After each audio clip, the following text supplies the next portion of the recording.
साथियों, सबसे पहले तो आप सबको मेरा झारखंडी जोहार।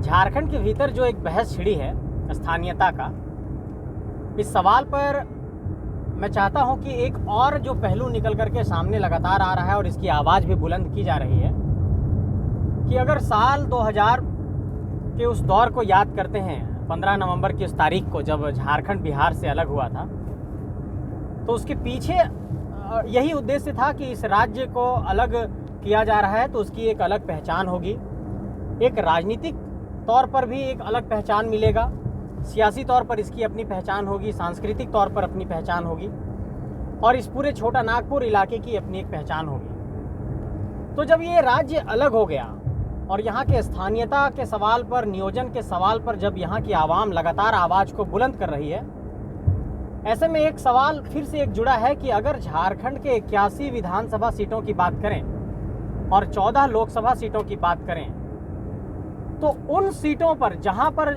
जो लोग सांसद बने और विधायक बने और जिनकी स्थानीयता झारखंड की नहीं है, वो यहां पर वोटर आईडी बनाते हैं, यहां पर चुनाव लड़ते हैं और चुनाव जीतते हैं, सांसद और विधायक बन जाते हैं। और ऐसे कई उदाहरण हैं। गोड्डा संसदीय क्षेत्र को देखिए, वहाँ पर निशिकांत दुबे हैं। हजारीबाग संसदीय क्षेत्र को देखिए, जयंत सिन्हा हैं। आप चतरा को देखिए, वहाँ पर सुनील सिंह जी हैं। उसके अलावा आप रांची में भी देखेंगे, संजय सेठ जी हैं। तो कहीं ना कहीं इनकी जो स्थानीयता है वो झारखंड की नहीं है, भले ही इस राज्य में वो लंबे अरसे से रह रहे हैं। तो झारखंड के भीतर जब ये चुनाव लोग लड़ रहे हैं, ये बिल्कुल कानूनी तौर पर तो सही प्रतीत होता है कि भाई निर्वाचन आयोग चुनाव लड़ने पर रोक नहीं लगाता है और भारतीय संविधान भी रोक नहीं लगाता है। लेकिन एक ये साधारण समझ की बात है कि जब कोई राज्य अलग हुआ है तो वहाँ के सांसद और विधायक उसी राज्य और उसी माटी के होने चाहिए। और ये बिल्कुल अगर आप कहें सियासी तौर पर, सामाजिक तौर पर, तो इस बात में, इस तथ्य में एक बात नज़र आती है कि भाई इस बात में दम है, हाँ, यहाँ का ही आदमी सांसद और विधायक होना चाहिए। लेकिन ऐसी क्या परिस्थितियां हैं कि ऐसे लोगों को राष्ट्रीय पार्टियां टिकट भी देती है, वो लोग विधायक भी बनते हैं, वो लोग सांसद भी बनते हैं, और उसके बाद की स्थिति देखिए कि जो यहाँ के स्थानीय लोग हैं उनके ऊपर ही ये लोग शासन करते हैं, उनको क्रश करते हैं। और कई बार तो ऐसी स्थिति और परिस्थिति बनती है कि ये जो लोग झारखंड के स्थानीय लोग नहीं हैं और जो झारखंड में सांसद और विधायक बने बैठे हैं, ये लोग यहाँ के लोगों को कुछ ऐसा शब्द कहते हैं जो मैं बयान नहीं कर पा रहा हूँ। अभी कुछ दिनों पहले जिस तरीके से निशिकांत दुबे जी ने कहा था झारखंडियों को लेकर के, तो मुझे लगता है कि ऐसी बातों को ऐसे ही दरकिनार नहीं किया जाना चाहिए। इस पर सोचा जाना चाहिए झारखंड के लोगों को कि अगर राजनीतिक प्रतिनिधित्व का जो सवाल है, जो पॉलिटिकल रिप्रेजेंटेशन का सवाल है, उसमें अगर हिस्सेदारी हमारी नहीं रहेगी, उसमें ही आप हकमारी करेंगे, तो ऐसे में जो हमारा राजनीतिक पहचान का जो एक स्वतंत्र अस्तित्व होना चाहिए वो कैसे हासिल हो पाएगा।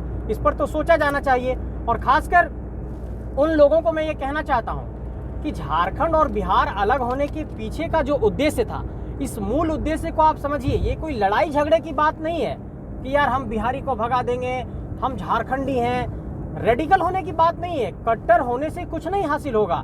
ये बात यहाँ के लोगों को भी समझना होगा कि झारखंड जो बना है वो झारखंडियों की प्राथमिकता के लिए पहले बना है।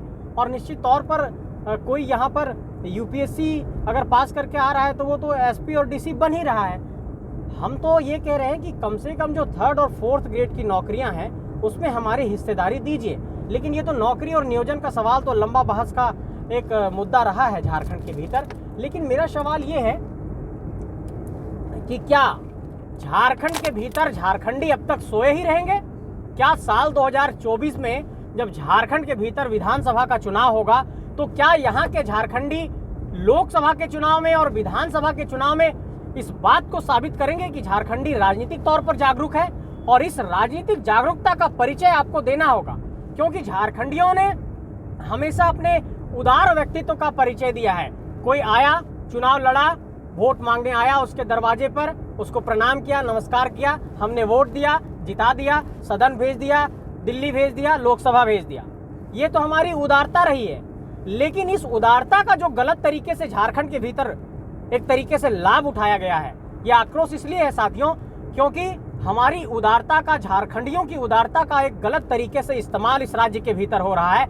और इसलिए मैं ये आग्रह करना चाहता हूं इस तमाम झारखंड वासियों से कि इस राज्य के भीतर जब साल 2024 में चुनाव होने वाला है और उसकी तैयारियां अब और उसके लिए सियासी जो एक तरीके से प्लॉट है वो तैयार किया जा रहा है, इस सियासी प्लॉट में आपको भी अपना पिच तैयार करना होगा, आपको भी अपनी गेंदबाजी का ख्याल रखना होगा और आपको भी अपनी बल्लेबाजी का ख्याल रखना होगा कि कैसे हम साल 2024 के लोकसभा चुनाव में झारखंड के सभी 14 लोकसभा सीटों पर झारखंडी को सांसद बनाएं, झारखंडी माटी के बेटे को सांसद बनाएं और उन तमाम 81 विधानसभा के सीटों पर झारखंडियों को जिताकर सदन के भीतर भेजें। इस बात को झारखंडियों को सुनिश्चित करना होगा, तभी झारखंडियों के जो हक अधिकार की आवाज है वो प्रमुखता के साथ सदन के भीतर भी बुलंद हो पाएगी और हमारी बात, हमारी हक अधिकार की जो बात है उसको एक सियासी पहचान मिल पाएगा।